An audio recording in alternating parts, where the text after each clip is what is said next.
নিকুঞ্জ education চেনেলটোলৈ তোমালোকক স্বাগতম জনাইছো। আজি মই most important current affair plus static জিকে 25টা লৈ আহিছো। তোমালোকে ভিডিঅ'টো শেষলৈকে চাব। লগতে এইচএছ লেভেলৰ এক্সাম কেতিয়া হ'ব, ফাইভাৰ ৰিজাল্ট কেতিয়া দিব, গ্ৰেড 3 কাট অফ কিমান যাব, ইয়াৰ লগতে টোটেল কেণ্ডিডেট কিমানে এপ্লাই কৰিছিলে সকলো তথ্য মই ভিডিঅ'টোৰ শেষত জনাই দিম তোমালোকক। তোমালোকে শেষলৈকে চাব। প্ৰশ্ন, শেহতীয়াকৈ চৰকাৰী কৰ্মচাৰীসকলৰ ডিএ কিমানলৈ বৃদ্ধি কৰা হৈছে? উত্তৰ 55% বৃদ্ধি কৰা হৈছে। কেতিয়াৰ পৰা এইটো বৃদ্ধি কৰা হৈছে তোমালোকে চনটো চাই ল'বা, চন আৰু ডেটটো চাই ল'বা। প্ৰশ্ন, জীৱন প্ৰেৰণা স্কিম অধীনত সদস্য স্নাতক পাছে কিমান ভাতা পায়? উত্তৰ 2500 প্ৰতি মাহত পাবলৈ গৈ আছে, বৰ্তমানলৈকে পোৱা নাই। প্ৰশ্ন, অসমৰ গুৱাহাটীত গঠন হোৱা নতুন ৰিং ৰোড নেশ্যনেল হাইৱেৰ দৈৰ্ঘ্য কিমান? উত্তৰ 121 কিলোমিটাৰ। প্ৰশ্ন, ফ্ৰী মেডিচিন স্কিমৰ বাবে অসম চৰকাৰে কিমান টকা অনুমোদন কৰিছে? উত্তৰ 190 কোটি টকা অসম চৰকাৰে অনুমোদন কৰিছে। ফ্ৰী মেডিচিন স্কিমটো মনত ৰখাই ল'ব দেই, মষ্ট ইম্পৰ্টেণ্ট হয়। প্ৰশ্ন, বৰদলৈ ট্ৰফী 2025 বৰ্ষত ফুটবল প্ৰতিযোগিতাত বিজয়ী দলটোৰ নাম কি? উত্তৰ NF ৰেলৱে SA।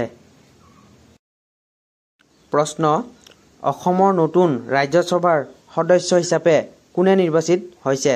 উত্তৰ বিজেপিৰ কানাড পুৰস্কাৰস্থ আৰু এজেপিৰ বীৰেন্দ্ৰ প্ৰসাদ বৈশ্য।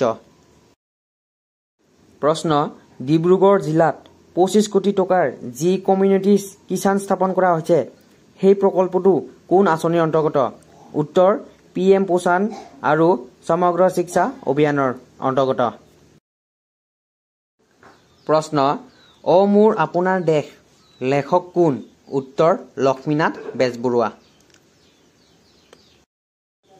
আৰু মই daily current affair plus static জিকে দি যাম, তোমালোকে চাই যাবা। আৰু মোৰ ভিডিঅ'বোৰ ভাল হ'লে তোমালোকে লাইক ছাবস্ক্ৰাইব কৰিবলৈ একেবাৰে নাপাহৰিব। লগতে তোমাৰ বন্ধু বান্ধৱীৰ সৈতে শ্বেয়াৰো কৰিবা। প্ৰশ্ন, অসমত সত্ৰীয়া সংগীতত ব্যৱহৃত প্ৰধান বাদ্যযন্ত্ৰটো কি? উত্তৰ খোল। খোল আটাইতকৈ সত্ৰীয়া সংগীতত ব্যৱহাৰ হয়। প্ৰশ্ন, ৰঙামাটিৰ উপকথা লিখা সাহিত্যিকজন কোন? উত্তৰ ইন্দিৰা গোস্বামী অৰ্থাৎ মামণি ৰয়ছম গোস্বামী। তেওঁৰ কিছুমান গ্ৰন্থ আছে, সেইবিলাক তোমালোকে ভালকৈ চাই ল'বা। লগতে মই নেক্সট ভিডিঅ'ত তোমালোকক এনেকুৱা টপিক ৱাইজ দি যাম আৰু তোমালোকে নোট কৰি যাবা। প্ৰশ্ন, দেউতা নামৰ আত্মজীৱনীমূলক গ্ৰন্থখনৰ লেখক কোন? উত্তৰ অৰুণ শইকীয়া। প্ৰশ্ন, মৰি যোৱা ঢৌ কাব্যগ্ৰন্থৰ ৰচয়িতা কোন? উত্তৰ আমিয়া কুমাৰ হাজৰিকা। প্ৰশ্ন, গল্প আৰু জ্ঞান নামৰ গ্ৰন্থখন কোনে লিখিছিল? উত্তৰ চন্দ্ৰকুমাৰ আগৰৱালাদেৱে। প্ৰশ্ন, কানুখোৱা কীৰ্তন নামৰ গদ্য গ্ৰন্থখনৰ ৰচয়িতা কোন? উত্তৰ শ্ৰীধৰ কন্দলি। এইখিনিতে তোমালোকক কথা এটা কওঁ, মন দি শুনিবা। প্ৰাক শংকৰী যুগ মানে হ'ল শংকৰদেৱৰ জন্মৰ আগৰ সময়ছোৱাক বুজা যায়, প্ৰাক শংকৰী যুগটো।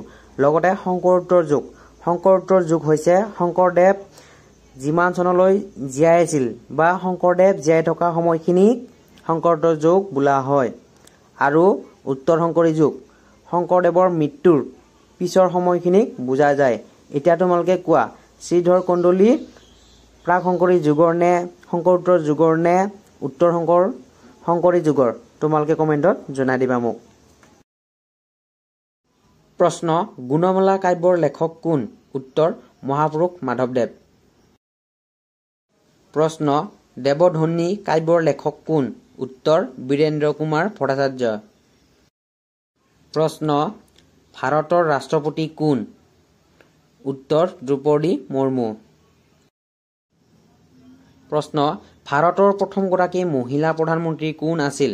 উত্তৰ ইন্দিৰা গান্ধী। প্ৰশ্ন ভাৰতৰ ৰাষ্ট্ৰীয় পশু কোনটো? উত্তৰ ৰয়েল বেংগল বাঘ। আজিৰ প্ৰশ্ন ইমানেই আছিল। এতিয়া মেইন টপিকলৈ আহো। H level exam date.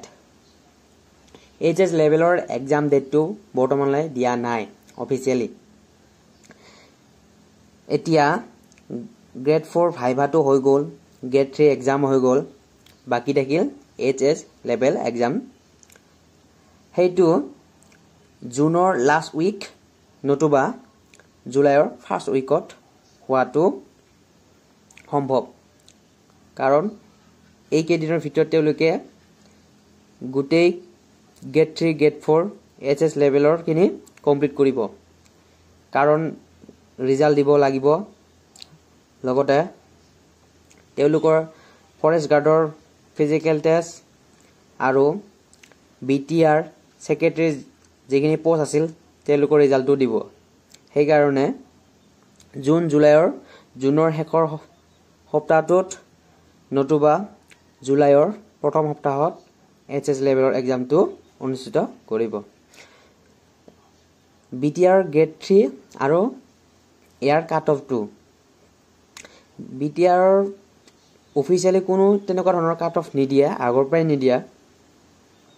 এটা অনুমান কৰিব পাৰি যিসকলে 80+ এটেণ্ড কৰিছে তেওঁলোকে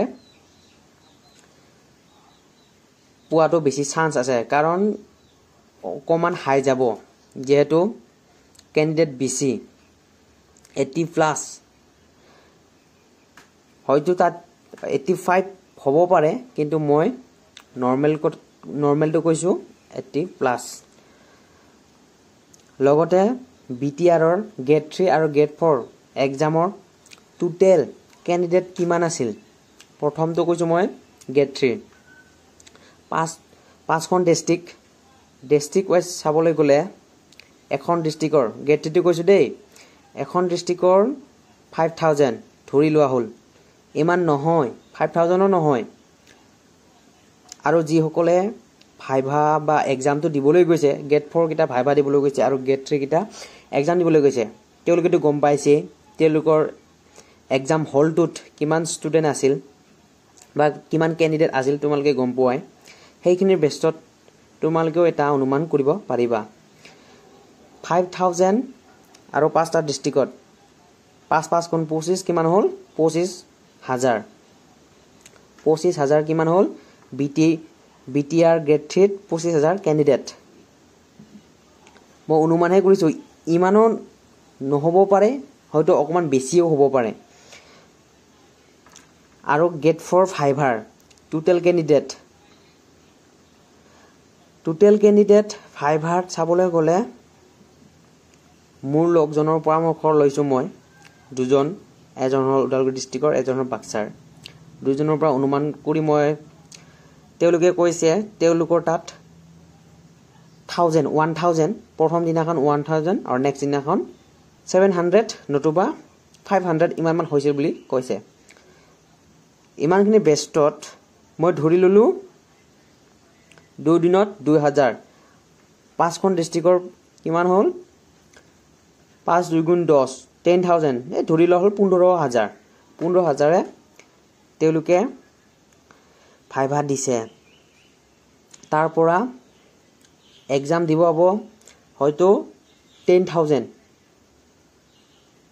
মই মিনিমামটো কৈছোঁ দেই 10000। সেইফালে তেওঁলোকে আকৌ বেছি বঢ়াব পাৰে। আৰু ইয়াৰ লগতে কেতিয়া দিব ৰিজাল্টটো? ৰিজাল্টটো এতিয়া আমাৰ BTRত যিহেতু ইলেকশ্যন হ'ব, সেই ইলেকশ্যনৰ আগতে দিয়াটো বেছি চান্স হয়, কাৰণ আৰু তেওঁলোকে ইলেকশ্যনৰ আগতে এই কামখিনি সকলো সম্পূৰ্ণ কৰিব আৰু তেওঁলোকৰ ইলেকশ্যনৰ কামত তেওঁলোকে লাগি যাব, যিহেতু ইলেকশ্যনৰ আগত অহাটো বেছি চান্স আছে।